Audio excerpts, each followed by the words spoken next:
জানি যে স্যার আগে থেকে বিবাহিত এবং ওনাদের দুই মেয়ে আছে, তারপরে আমরা সম্পর্কে জড়িয়েছি, আমাদের মধ্যে কোনো সমস্যা নেই। কিছু কথা না বললেই নয়।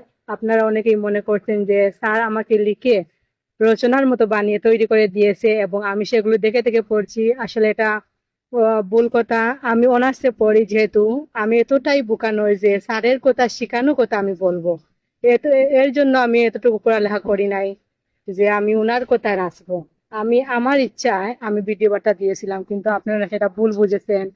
এবং একটা কথা ক্লিয়ার করার জন্য আসছি, সেটা হলো ভিক্টোরিয়াস টাইমস 71 একটা পেজ, ওরা বিউ ব্যবসার জন্য কতটা নিচে নামতে পারে তার হিসাব নেই, যেহেতু ওরা অনেক মিথ্যা কথাবার্তা আমার নামে ছড়িয়েছে। আমি নাকি স্যার নাকি আমাকে বিয়ে না করে সংসার করেছেন। এটা কতটা বোকা হলে এরা এ কথা বলতে পারে? সংসার আমি তো আগে এই ভিডিওতে ক্লিয়ার করে দিয়েছিলাম যে আমরা 1 থেকে 1.5 মাস আগে আমরা বিবাহ বন্ধনে আবদ্ধ হয়েছি এবং তার ডকুমেন্টস রেজিস্ট্রারি পেপার আমাদের কাছে আছে এবং আমরা থানায়, কুলাউড়া থানায় এবং আমার পরিবারের লোকেদের কাছে পাঠিয়েছি। আপনারা সঠিক সাংবাদিকতা করতে চান তাহলে ওখানে গিয়ে খোঁজ খবর নেন এবং ডকুমেন্টস দেখে আসেন। অযথা মানুষকে নিয়ে মিথ্যা তথ্য ছড়াবেন না। এটা সামাজিকভাবে অপরাধ এবং মানুষের জীবনকে নিয়ে আপনারা খেলা করছেন, এটা আসলে ঠিক না। আপনারা বিয়ে ব্যবসা করতেই পারেন, তাই বলে আপনারা মানুষকে নিয়ে এরকম খেলা করবেন, এটা তো মূলত ঠিক না।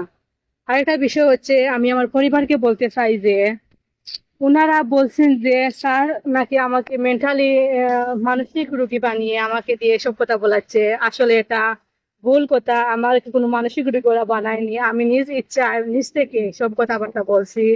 এবং ওনারা আমাকে এবং আমার স্বামীকে হুমকি দিচ্ছেন যে আমাদেরকে নাকি ওরা হত্যা করবে, মেরে ফেলবে, এটা করবে সেটা করবে। এবং আমার স্বামী এবং স্বামীর পরিবারকে ওনারা সম্পূর্ণ দোষ দিচ্ছেন। আসলে এটা ভুল এবং অন্যায়। যেহেতু ওনারা কিছু করেননি, আমি সব করেছি, এটা সম্পূর্ণ দোষ আমার। আমাদের দুজনের সম্মতিতেই আমরা বিয়ে করেছি। তাই আপনাদের এসব বিষয় নিয়ে মাথা ঘামানো উচিত না, যেহেতু এটা আমাদের ব্যক্তিগত বিষয়। আপনারা কেন এসব বিষয় নিয়ে তো মাথা ঘাটাচ্ছেন তা তো আমি বুঝতে পারছি না।